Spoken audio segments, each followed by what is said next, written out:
l'honneur, le bon sens, l'intérêt supérieur de la patrie commande à tous les Français libres de continuer le combat là où ils seront et comme ils pourront. Il est par conséquent nécessaire de grouper partout où cela se peut une force française aussi grande que possible. Tout ce qui peut être réuni en fait d'éléments militaires français et de capacités françaises de production d'armement doit être organisé partout où il y en a. Moi, général de Gaulle, j'entreprends ici, en Angleterre, cette tâche nationale. J'invite tous les militaires français des armées de terre, de mer et de l'air. J'invite les ingénieurs et les ouvriers français spécialistes de l'armement qui se trouvent en territoire britannique ou qui pourraient y parvenir à se réunir à moi.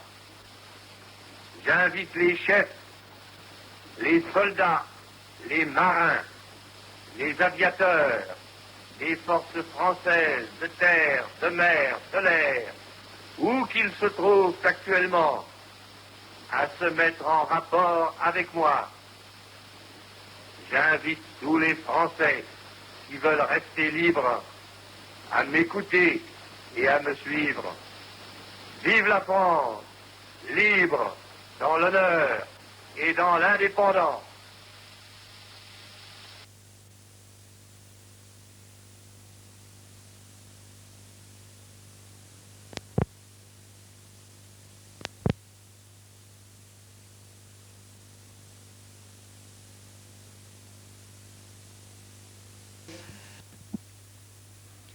Mon amour, il y a de cela 3 mois, je suis parti sur le front. Je ne m'attendais pas alors à souffrir autant de ton absence et de celle de nos filles. Je dois t'apprendre que notre compagnie a été faite prisonnière à Dunkerque.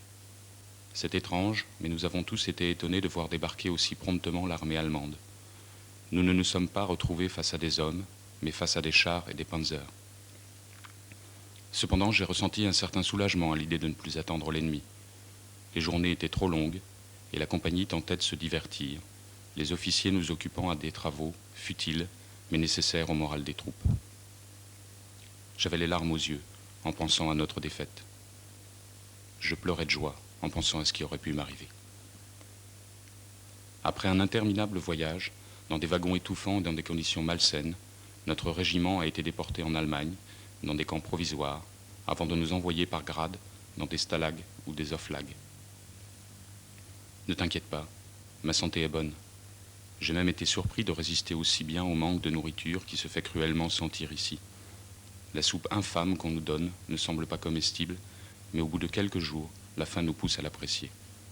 Quelques légumes, agglutinés au fond d'une grosse gamelle d'eau.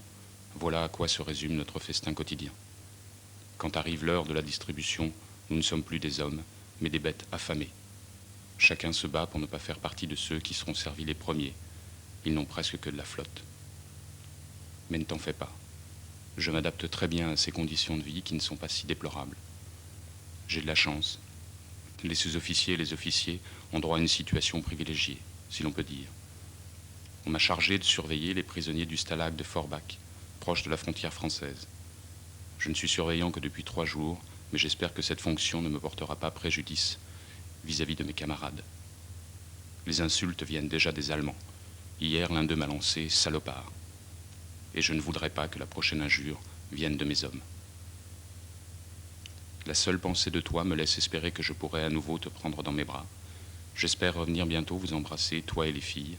En attendant, sache que mon amour pour vous est sans limite et qu'il ignore la frontière qui nous sépare. Je vous aime et vous embrasse de tout mon cœur. Ton tendre époux, François. Regarde, maman, toutes les pommes.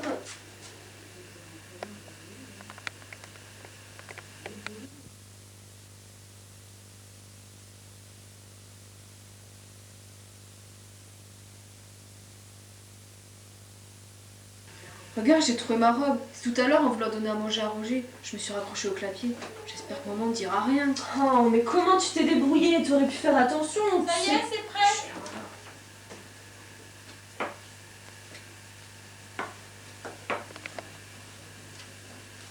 J'ai préparé une bonne soupe. Ça de plus que les poches ne feront pas. On a eu une bonne récolte de patates l'année dernière, il nous en reste encore beaucoup. D'ailleurs, vous pourrez en apporter quelques kilos à Monsieur Pierre contre 3 mètres de tissu. Comme ça, je vous ferai des nouvelles robes. Bonne nouvelle.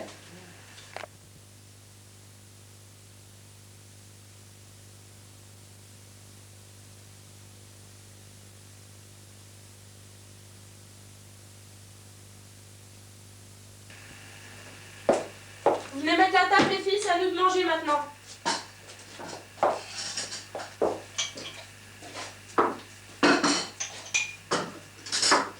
Je commence à en avoir assez de manger ce que le Fritz veut bien nous laisser. C'est vrai. Ils nous ont déjà pris notre père. Maintenant, ils nous retirent le pain de la bouche. Donne-moi ton assiette, s'il te plaît. Les filles, j'ai une mauvaise nouvelle à vous annoncer. Cet après-midi, la Gestapo est venue arrêter votre ancienne institutrice. Au village, on dit qu'elle cachait des juifs chez elle. Mademoiselle Follet, mais c'est pas possible. Non, c'est plus mademoiselle. Elle s'est mariée avec Monsieur Beautoir avant la guerre. D'ailleurs, en parlant de son mari, il a été arrêté avec elle. Ils faisaient partie d'un groupe de résistants et ils ont été Je suis tués. sûre que c'est quelqu'un du village qui les a dénoncés. De toute façon, c'est tous des collabos ici. Enlève tes coudes de la table pour manger, s'il te plaît. Et puis calme-toi un peu. De toute façon, il faut pas dire ce qu'on pense et rester discrète si on ne veut pas les rejoindre. Mon adoré, je me désespère de ton absence. Cela fait 3 ans que nous sommes séparés et je vis constamment dans l'angoisse de ne plus te revoir. Je garde toujours ton image dans mon cœur et j'espère que tu n'as pas tellement changé. Je pense à toi jour et nuit. Après l'illusion de mes rêves dans lesquels tu es à mes côtés, mes réveils sont chaque fois un cruel retour à la réalité. Ai-je reçu toutes tes lettres? Es-tu toujours en vie? Je commence à douter qu'un jour, je n'aurai plus à me poser ces questions insoutenables. Ce cauchemar finira-t-il un jour? Il faut que cela cesse, car nous souffrons en permanence des privations que la guerre nous impose. Nous ne mangeons plus à notre faim. Les filles doivent se contenter du peu de pain que nous accorde Vichy. Les fruits de notre amour étaient-ils destinés à vivre cette misère? Le beurre fait cruellement défaut, ainsi que le sucre, le chocolat, le café. Tout ce qui rend la vie agréable nous est retiré. Cependant, nous ne sommes pas les plus à plaindre. Nous voyons défiler régulièrement les Chalonnais qui viennent nous réclamer des patates et du savon en échange de tissus. Ils sont d'une maigreur à faire peur et je n'ose pas imaginer dans quel état tu me reviendras après avoir connu les horreurs de nos tortionnaires. L'un d'eux est chez nous. On nous a forcés à l'héberger. Pardonne-moi mon amour, je n'ai pas voulu ça. Une telle présence dans notre maison m'est insupportable. Et le fait qu'un autre homme que toi pose les yeux sur moi me donne l'impression d'être sali. Je n'arrive pas à me détacher de ce sentiment de honte. Chaque nuit, et particulièrement s'il rentre soûl, mon sang se glace quand j'entends ses pas se rapprocher de ma chambre.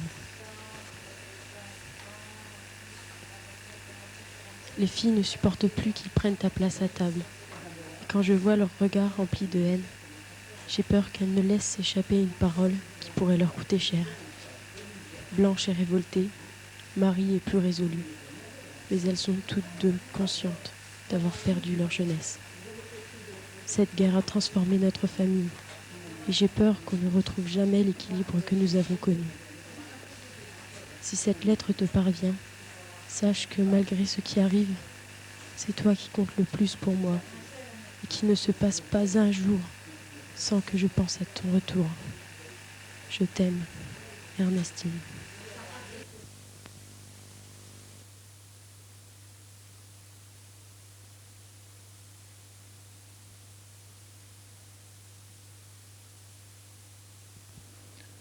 « 27 mai 44, à Forbach, Allemagne. Ma femme adorée, le soleil est revenu. Avec lui, c'est une lueur d'espoir qui m'envahit et me pousse à croire que la France se réveille enfin. D'ailleurs, je ne suis pas le seul à ressentir cela. Les Schleux l'ont bien compris aussi, et abusent de plus en plus de leur autorité sur nous. Ils trouvent toujours un prétexte pour nous taper ou nous humilier. Nous avons pourtant la chance d'avoir à nos côtés un Allemand qui, lui, fait preuve d'humanité. L'autre soir, alors qu'il nous ramenait à nos cellules en nous gueulant dessus, il m'a tiré violemment par le col. Là, j'ai cru qu'il allait me tabasser dans un coin. Au lieu de ça, il m'a glissé dans la main un article de journal. Quand je suis arrivé sur ma paillasse, les compagnons m'attendaient pour savoir si j'allais bien. À la vue du bout de papier que je leur tendis, ils ont compris comme moi que tout espoir n'était pas perdu. C'est grâce à la complicité de cet homme que ma lettre te parvient. Il m'a remis ton colis mardi. J'ai pu échanger une partie du tabac que tu m'as envoyé contre une boule de pain. Le troc me permet aussi de me procurer du papier et un crayon, car les 10 lignes réglementaires ne sont pas suffisantes pour combler ma soif d'écriture. Il est vrai qu'en ce moment, tellement d'échos nous parviennent d'une possible libération que l'on a du mal à contenir notre excitation. Tu sais, ma chérie, ici en prison, les jours se suivent et se ressemblent. Tu ne peux imaginer les changements que nous connaissons depuis la venue d'une telle nouvelle à nos oreilles. Désormais, il est difficile d'accepter, comme nous le faisions, toutes les bassesses débauches. Notre confiance en la victoire renforce notre solidarité. Nous arrivons à avoir une certaine autonomie. Nous nous sommes créés notre société avec nos propres règles, mais surtout avec le peu de moyens dont nous disposons. Après cela, nous craignons de ne pas retrouver nos repères dans une société qui n'est peut-être plus celle que nous avons quittée. J'espère que notre fierté d'être français retrouvera tout son sens le jour de la libération. Malgré cela, c'est comme si nous étions déjà libres, plus vraiment prisonniers. Je pense de plus en plus à nos retrouvailles, à notre vie retrouvée et à ce que nous allons bâtir ensemble dans une France libre. J'ai hâte de retrouver tes douces lèvres. Je sens déjà l'odeur de ton parfum que j'aime tant. Je vous embrasse, toi et les filles. Je vous aime plus que tout. À bientôt. François.